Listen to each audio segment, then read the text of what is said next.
The funeral of his Patriarch Ignatius IV Hazim is held at Mary's Church in Damascus. The Russian Foreign Ministry rejects imposing foreign dictates on Syria.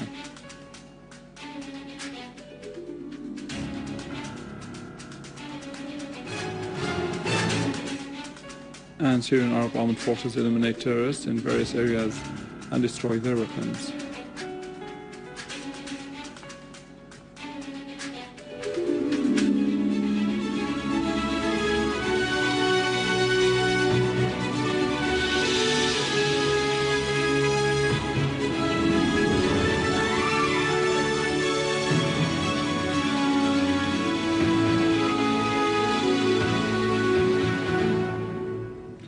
Good afternoon, this is news in English from the Syrian Arab television in Damascus. A solemn funeral was held for Roman Orthodox Patriarch Ignatius IV Hazim of Antioch and the whole East at Mary's Church Cathedral in Damascus. Religious prayers were held for the rest of his soul with the participation of the choir of St. John Institute in Damascus. The Mass was attended by a number of church representatives, Islamic clerks, and in addition to mourning citizens.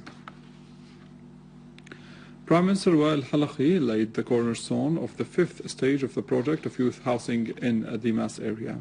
The cost of the project is estimated at 20 billion Syrian pounds.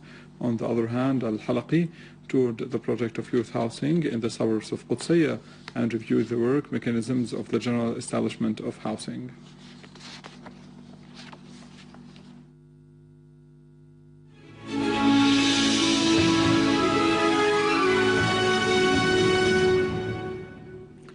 Russia reaffirmed today that foreign intervention in Syria's affairs remained unacceptable, and that the situation and the solution should be based on national dialogue. A statement by the Russian Foreign Ministry asserted that the Geneva tripartite meeting and the Americans and the UN envoy to Syria stressed that the political solution should be found by the Syrians themselves because their country is sovereign and independent, and thus needed no foreign dictates and ready prescriptions. The statement asserted that Russia, on the basis of these principles, would strongly support al-Ibrahimi's efforts in Syria. From Geneva, the UN envoy to Syria, al-Akhdar al-Ibrahimi, returned to Syria after talks with American and Russian officials. He asserted that they agreed that it is still possible to find a political solution to the crisis. In a statement issued after his talks, al-Ibrahimi said that the meeting was constructive and held in a spirit of cooperation. The meeting discussed continuing efforts in a peaceful process and to mobilize a larger international meeting to find a political solution.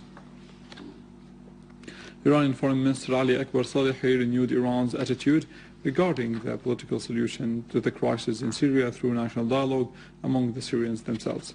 He criticized the double standards in dealing with issues in this region, particularly in Syria. Salehi affirmed Iran's support of the options of Syrian people and its firm stand against the crimes of the terrorist groups who receive foreign support in order to continue the bloodshed in Syria.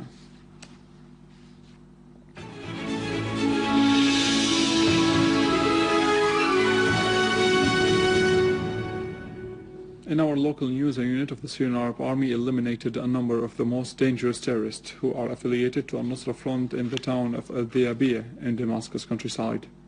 An official source said that 45 terrorists were killed in front of Al-Khomeini hospital. Some of the terrorists were known, including terrorist Abu Ali Jawish, nicknamed Al-Arandas, Muhammad Safi, Abu Qasim Al-Dirani, Hamada Al-Masri, Hassan Sharidah, along with others. 150 terrorists who took Al-Hariri hospital in the town of Yelda as a hideout were also injured. Security forces killed 10 terrorists in the quarter of Sheikh Muhyiddin in Damascus. And these terrorists carried out crimes of looting and attacked citizens. Security forces confiscated their weapons, which included RPGs, machine guns, and other heavy automatic rifles. On the other hand, the competent authorities settled the cases of 41 people in Damascus and its countryside after they surrendered and handed over their weapons, pledging not to commit acts that threaten Syria's security in the future.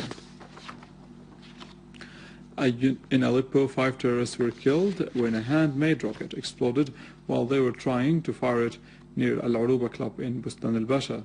A unit of the Syrian Arab Army also carried out a number of operations in Aleppo and its countryside, targeting the hideouts of terrorists and their stores of weapons, inflicting heavy casualties among them.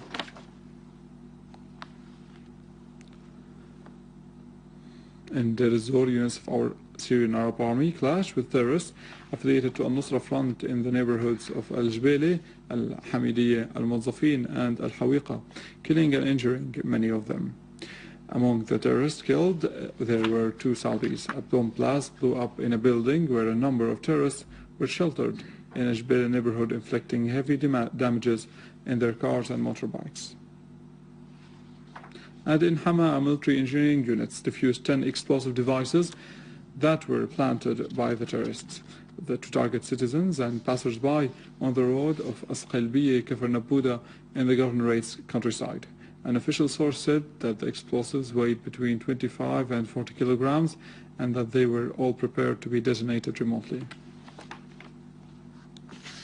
In Latakia, a unit from the Syrian Arab Army destroyed a terrorist hideout in the town of Salma.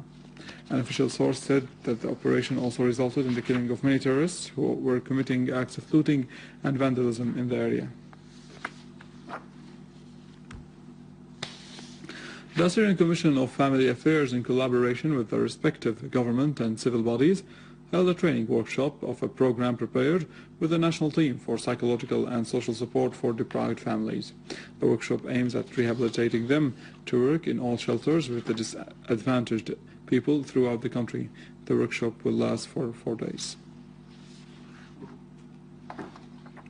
The city of Adana in Turkey witnessed a large demonstration in protest against the aggressive policy of Erdogan's government against Syria. The demonstration was entitled Syrian-Turkish Brotherhood Against American Treachery. In the same context, women of the Turkish Labour Party called for a women's march in Antioch on December 22nd for the same purpose under the motto Syria and Turkey hand in hand to renew construction. The march will express the Turkish people's rejection of Erdogan's aggressive policies, the war on Syria and the necessity to close terrorist training camps in Antioch. And from Turkey we end our news bulletin for today. You can find out more details on our website in English, www.syriaonline.sy. Stay with us after the break. Nariman has the latest in economy and finance.